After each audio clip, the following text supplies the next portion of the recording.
పారిశ్రామికవేత్తలు పెట్టుబడులు పెట్టడానికి రావాలి అంటే అక్కడ ప్రశాంత వాతావరణం ఉండాలి. ఎలాంటి ఘర్షణ వాతావరణం ఉండకూడదు, ఎలాంటి ఒత్తిళ్లు ఉండకూడదు, రాజకీయ ఒత్తిళ్లు అసలే ఉండకూడదు. రాజకీయపరమైన ఒత్తిళ్లు కనుక జరిగితే ఆ రాష్ట్రం మీద కాన్సన్ట్రేట్ చేయరు. కర్ణాటక బాగుపడిందన్న, అలాగే తమిళనాడు బాగుపడిందన్న అక్కడ రాజకీయ పరంగా శత్రుత్వాలు బోలెడు ఉంటాయి, కానీ వ్యాపార సంస్థలు పరిశ్రమల జోలికి పోరు. ఉమ్మడి రాష్ట్రంలో ఆంధ్రప్రదేశ్లో కూడా అలాంటి వాతావరణం ఉంది కాబట్టి ఈ మూడు రాష్ట్రాలకి మంచి అవకాశం లభించింది.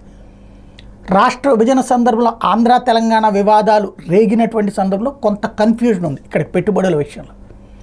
ఆ తర్వాత ఎప్పుడైతే కేసీఆర్ వచ్చాక వాటన్నిటి పక్కన పెడుతూ చక్కగా ఎలాంటి పొరపాటును కూడా ఆంధ్ర వాళ్ళకి, హైదరాబాద్లో ఉన్న వాళ్ళకి ఎట్లాంటి ఇబ్బంది లేకుండా చూసుకున్నారు. వ్యాపార పారిశ్రామిక పెట్టుబడులకి ఎవరిది లాక్కోలా, ఏమీ చేయలే. ఆ దెబ్బతోనే మొత్తం ఆలోచన మారింది. ఆంధ్ర వాళ్ళు తీసుకెళ్ళి అక్కడ పెట్టుబడులు పెట్టడం అన్నటువంటిది కొనసాగించారు.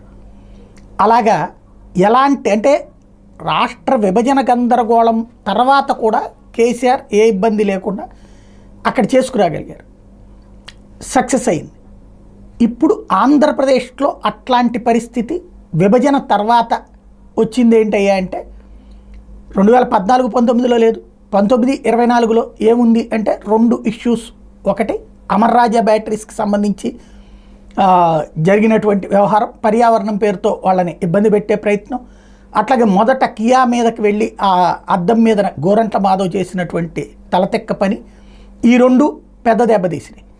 ఆ రెండుటి అంశాలే చివరిదాకా చెప్పుకోవడమైంది. మిగతాయి బోల్డ్ పరిశ్రమలు వచ్చినాయి, రాలేదు అని చెప్పడం అమాయకత్వం. అదానీలు వచ్చి పెట్టుబడులు పెట్టారు, అంబానీలు వచ్చి పెట్టుబడులు పెట్టారు, సింగానియాలు వచ్చి పెట్టుబడులు పెట్టారు. దేశంలో ఎవరెవరు ప్రముఖులు ఉన్నారో వాళ్ళందరూ పెట్టుబడులు పెట్టారు. అయితే పెట్టుబడులు ఏమీ రాలేదు అని చెప్తూనే వీటికి సంబంధించినటువంటి దాంట్లో వీళ్ళకి దోచిపెడుతున్నారు అన్నటువంటి ప్రచారం జరిగింది. ఇప్పుడు ఆ ప్రచారం నేషనల్ మీడియా నోటీస్లో కూడా అట్లాగే ఉంది. అందుకని నేషనల్ మీడియా ఎదుట నిన్న చంద్రబాబు గారు చెప్పుకొచ్చారు, దెయ్యాన్ని తరిమేశాం, పెట్టుబడిదారులను పిలుస్తున్నాం, పెట్టుబడిదారులు రండి, మీకు ఎట్లాంటి ఇబ్బంది ఉండదు, మేము చూసుకుంటాం, శాశ్వతంగా ఆ సమస్య పరిష్కారం దిశగా నేను చర్యలు తీసుకుంటాను అంటూ చెప్పుకొచ్చారు. ఇక్కడ ఎవరు దెయ్యం ఎవరు దేవుడు అనేటటువంటిది రాజకీయపరమైన అంశం.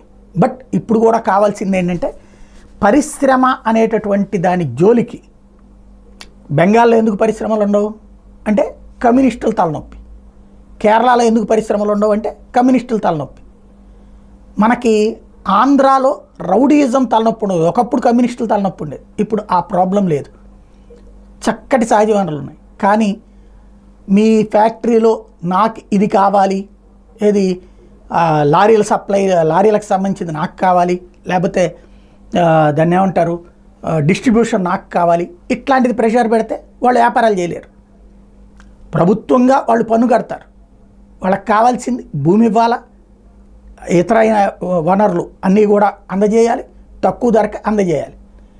వాళ్ళు అప్పుడు ఆ పెట్టుబడి పెడతారు, చేస్తారు.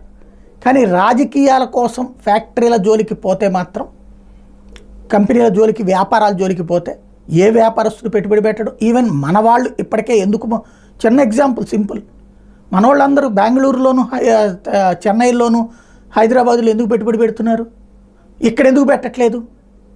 దేశ విదేశాల్లో పెట్టుబడి పెట్టే మన వాళ్ళందరూ ఇక్కడ ఎందుకు పెట్టట్లేదు? ఇక్కడ రాజకీయ దరిద్రం, ఆ దరిద్రాన్ని సెటిరైట్ చేయాల్సిన బాధ్యత మాత్రం ఉంది.